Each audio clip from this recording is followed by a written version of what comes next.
Somebody cut her throat, probably yesterday between 8 p.m. and midnight, though I'll spare you the reasoning behind that."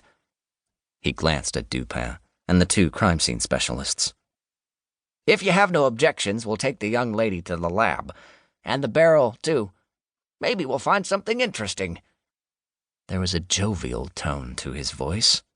Dupin was overcome with another wave of nausea. "Not a problem for us. We're done. There's nothing more to be added to the crime scene investigation for now."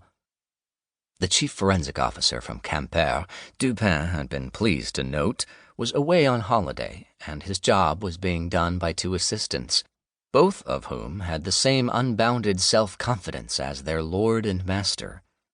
The shorter of the two took over. "We were able to take a number of fingerprints from the top of the container where it opens, 20 or so different prints altogether, I'd say, although most of them weren't complete or were one on top of the other. Hard to say much more at present, even though we will," he hesitated a moment, "need to look more closely at the interior." Kadek, one of Dupin's two inspectors who seemed fully awake and composed, stood too close to the corpse, cleared his throat. "We could do with a little bit more information. On the knife, for example." He had turned toward the pathologist and mimed for the experts. "I believe the blade must have been very sharp. The wound looks almost surgical." The pathologist wasn't going to be impressed. "We'll examine the wound carefully in due course. The state of the wound depends not only on the blade, but also on the skill of the perpetrator, as well as the speed with which he made the cut. Someone who knows his knives can make almost any cut with any knife, even in a fight. Mind you, I would probably rule out a machete." He clearly thought this was really funny. "But any of the 100, maybe 200 knives carried by the fishermen who use this haul could have done it."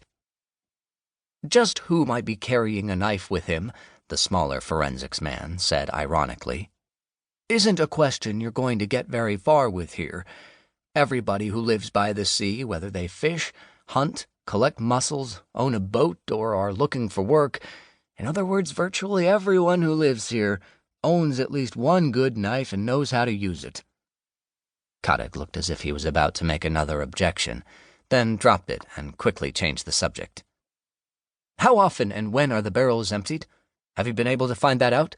There must be a regular schedule." He aimed the question at the rookie policeman from Douarnenez, who, along with his colleagues, had been the first to turn up and seemed a down-to-earth local. "Twice a day, we already know that. The men who gut the fish sometimes work late into the night, and so the barrels are emptied very early in the morning before the first fishing boats come in. And once again around 3 p.m. The cleaners who empty them were totally distraught and called in one of the warehouse staff who reported the incident to us at the police station. Then he closed off the haul." "Without even glancing into the barrel himself to see if he might know the person?" "There was only a leg visible." "What about a phone?" Kadek asked. "Did you find a cell phone on the body?" "No." "Okay," the pathologist said, obviously in a hurry. "Then let's pack up the corpse and—" "Boss!" Riwal, Dupin's other inspector, interrupted. He was standing in the doorway of the little room, which was already too full. There was a woman behind him who looked remarkably similar to the dead woman, except that she was probably about 50 years old. "Gaëtan Gauchat, the chief of the harbor and the auction hall here. She's just turned up, and— Céline Carcrom. That's Céline Carcrom."